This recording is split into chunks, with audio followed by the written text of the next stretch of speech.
दोस्तों नमस्कार। धमतरिया के गोट के खास मुलाकात कार्यक्रम में आज हमारे बीच कृषि उपज मंडी के अध्यक्ष ओंकार साहू जी स्टूडियो पहुंचे हैं। धमतरिया के गोट में आपका स्वागत है। नमस्कार। हम चलते हैं सीधे सवालों की ओर।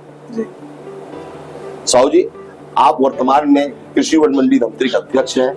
आपका राजनीतिक कब से है, कितने साल से राजनीति में है और राजनीति में आने के पीछे उद्देश्य क्या रहा है आपका? मैं तो सबसे पहले आपके चैनल के माध्यम से धमतरी विधानसभा के सभी मतदाता भाइयों बहनों किसान भाइयों को मेरा प्रणाम। आपके चैनल के माध्यम से बताना चाहूँगा कि मेरा राजनीतिक सफर तो बचपन से है। मेरा जो परवरिश हुआ है कांग्रेस परिवार से हुआ है। मेरे दादा परदादा पिताजी सब कांग्रेसी हैं और उन्हीं के मार्गदर्शन में मैं अभी निरंतर काम कर रहा हूँ। एक छोटे से कार्यकर्ता के रूप में सेक्टर अध्यक्ष, उसके बाद फिर सचिव नगर कांग्रेस कमेटी और संगठन के माध्यम से मुझे विश्वास दिलाते हुए मंडी अध्यक्ष का गठन किया है। मंडी अध्यक्ष बनने के बाद आपके कार्यकाल में अभी तक क्या क्या प्रमुख कार्य हुए, कितने करोड़ के काम आपके धमतरी मंडी में हुए हैं? मेरे कार्यकाल एक साल की लगभग 1 साल 14 महीने की रही है। ये 14 महीना में मैं विभिन्न ग्राम पंचायतों में और मंडी प्रांगण में लगभग 4.5 करोड़ का कार्य किया हूँ और पहले से जो गोदाउन बना हुआ था उसका भी लोकार्पण किया हूँ। बहुत जल्द प्रदेश में होने वाले विधानसभा चुनाव का बिगुल बज चुका है। भारतीय जनता पार्टी ने बड़ी घोषणा कर दी है। कांग्रेस के उम्मीदवारों की घोषणा को लेकर जनता की निगाहें टिकी हुई है। कांग्रेस पार्टी से आपकी मजबूत दावेदारी आई है। बहुत तेजी से आपका नाम आया, मीडिया की सुर्खियों में रहा है और आप प्रबल दावेदार के रूप में सामने आए हैं। आपकी दावेदारी को आप क्या सोचते हैं?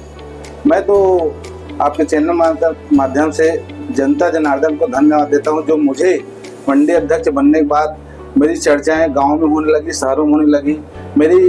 मेरा जो उठना बैठना है किसानों के साथ होता था, मजदूरों के साथ होता था, व्यापारियों के साथ होता था। मंडी अध्यक्ष बनने के बाद मैं अपने जो जितना जानता हूं मैं उन लोगों से चर्चा किया और मेरे हिसाब से मेरे तरफ से कोई गलतियां नहीं होंगी, शायद यही सोचता हूं मैं। अगर पार्टी आपको उम्मीदवार बनाती है तो किन मुद्दों को लेकर आप धमतरी के मतदाताओं के बीच जाएंगे? सबसे पहले तो अभी तक से जो धमतरी का विधानसभा का शहर और गांव 2 भागों में है, बराबर हिस्सा है। शहर का जितना क्षेत्रफल है उतना ही क्षेत्रफल और जनसंख्या ग्रामीण से भी है। तो मुझे अगर टिकट मिलता है, संगठन मुझ पर जवाबदारी देता है, तो मैं सबसे पहले आपका रोटी कपड़ा मकान और सड़क है और अभी जितने भी अभी आपने सुने होंगे कि मेडिकल कॉलेज है और अस्पताल, जिला अस्पताल को विस्तार करने की बात है, उस पर मैं विचार करूंगा। पिछला चुनाव कांग्रेस पार्टी उम्मीदवार को मात्र 468 वोट से हार मिल गई थी। इस बार अगर पार्टी आपको उम्मीदवार तो आपकी रणनीति क्या रहेगी? कैसे आप चुनाव में विजयी होने के लिए काम करेंगे?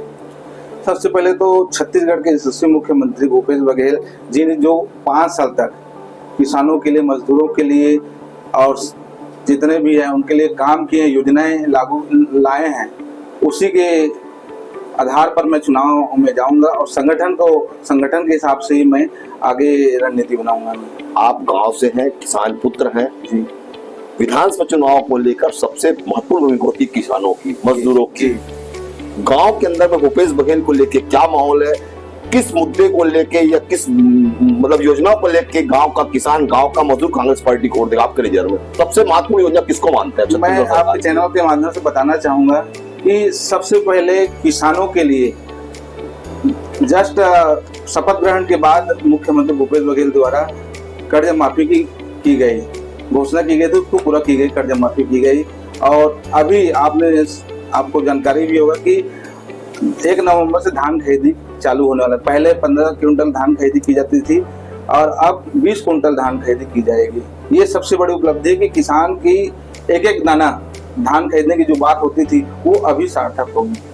भारतीय जनता पार्टी नेता हमेशा इसका दावा रहता है कि छत्तीसगढ़ में भूपेश सरकार में कोई विकास कार्य नहीं हुआ है। आपको क्या लगता है कि छत्तीसगढ़ में विकास कार्य हुआ है कि नहीं हुआ है? मैं तो यही कहता हूं कि उन्होंने उनको विकास नहीं दिखता। वो अभी बीच में दूरबीन लेकर विकास ढूंढने निकले थे। उनको शहर में विकास ढूंढने की जरूरत नहीं, एक गांव में जाए, एक छोटे कस्बे में जाकर वो विकास देखे, विकास ढूंढे। आज आप देखे होंगे कि एक आप English medium, Atmanand English medium, जो शहर के बच्चे ही पढ़ाई करते थे, आज एक ग्रामीणों में, अभी आपको बता देता हूँ कि मेरे नगर पंचायत आमदी में तुरंत आत्मानंद की घोषणा की गई, जो भेंट मुलाकात में मुख्यमंत्री जी आए थे, और उनका एडमिशन चालू भी हो गया है आमदी का, आत्मानंद का, इसी सत्र। तो मैं ये सोचता हूँ कि विकास उनको ऊपर देखने से नहीं होगा, नीचे धरातल पे विकास ढूंढने से उनको विकास मिलेंगे। कांग्रेस के नेताओं का इस बार दावा है अब की बार 75 पार। जी, इस दावे में आपको कितनी सच्चाई नजर आती है? मैं तो बोलता हूँ कि 75 से 80 बोलना था, अब की बार 80 पार। अब ऐसा है कि हम लोग अभी वर्तमान में 71 सीट हैं, तो 75 इसलिए किया गया कि अब भाई कुछ देना पड़ेगा विपक्ष में, तो उन लोगों के लिए वो बाकी छोड़े हैं। शराबबंदी को कितना महत्व, क्योंकि भारतीय जनता पार्टी लोग हमेशा है कि कांग्रेस ने शराबबंदी का वादा किया था लेकिन शराबबंदी नहीं किया, जिसको आप कितना महत्व मानते हैं? चुनाव में शराबबंदी का मामला कितना महत्वपूर्ण होगा? मैं तो इसको कोई मुद्दा नहीं मानता शराबबंदी को, क्योंकि आप देखे होंगे कि हमारे छत्तीसगढ़ में बहुत से क्षेत्र आदिवासी क्षेत्र आते हैं। आदिवासियों की जो देवता वगैरह मानते हैं, उनको अर्पण करने के लिए ये शराब के होते हैं।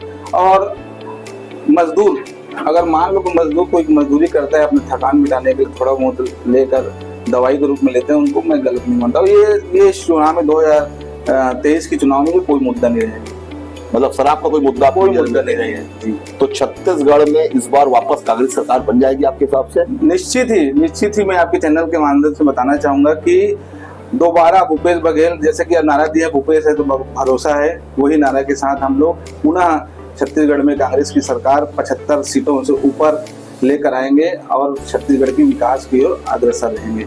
मीडिया रिपोर्ट के अनुसार धमतरी विधानसभा की सीट कहीं न कहीं जातिगत समीकरण में अटक गया है। धमतरी विधानसभा में सबसे ज्यादा साहू समाज के मतदाता है, ऐसे में आपको लगता है कि पार्टी को साहू समाज के लोगों को प्रतिनिधि देना चाहिए? जी, इसमें क्या है, जातिगत समीकरण तो अभी तक से कांग्रेस में, खासतौर पे कांग्रेस में जातिगत समीकरण तो अभी तक से नहीं हुए हैं।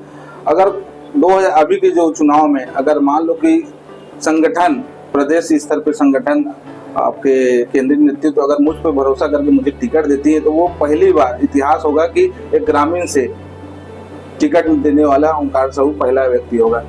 कांग्रेस में गुटबाजी को, कांग्रेस ऐसा दिखता है कई भागों में बटा हुआ है, आप कैसा मानते हैं कांग्रेस गुटबाजी को लेके? मेरे हिसाब से तो गुटबाजी नहीं होता, अलग अलग विचार है, थोड़ा बहुत विचार है। गुटबाजी में तो नहीं समझता कि कांग्रेस में गुटबाजी है। तो जिले की तीनों सीटों में क्या इस बार कांग्रेस जो रिकॉर्ड को दोहरा पाएगी? अभी वर्तमान में कांग्रेस की 1 सीट है, भारतीय जनता पार्टी की 2 सीट है। आप ऐसा मानते हैं कि जिले की तीनों सीट में भाजपा को पराजय को देखना पड़ेगा? जी, ये बहुत अच्छी सवाल है आपके माध्यम से। जैसे पिछला चुनाव 2018 में हमारी दीदी लक्ष्मी ध्रुव जी विजयी हुए थे, बाकी 2 सीट हम लोग कुछ कारण से हम लोग काफी कम मार्जिन से आप लोग आ रहे। तो इस टाइम हम लोग 3-0 की रणनीति बनाकर हम लोग काम कर रहे हैं। तीनों सीट कांग्रेस पार्टी जीतने वाली है और जीत रहे हैं। आप धमतरिया के गोट के चैनल के माध्यम से धमतरी विधानसभा के मतदाताओं को क्या संदेश देना चाहते हैं? मैं इतना ही संदेश देना चाहता हूं कि संगठन किसी को भी प्रत्याशी बनाए, कांग्रेस पार्टी का सहयोग करते रहेंगे, यही सहयोग बस आशीर्वाद चाहता हूँ। धमतरिया के गोट के खास मुलाकात कार्यक्रम में आज हमारे बीच मंडी अध्यक्ष ओंकार साहू जी धमतरी स्टूडियो पहुंचे थे। अगली बार एक नए शख्सियत के साथ फिर आपसे मुलाकात होगी। नमस्कार।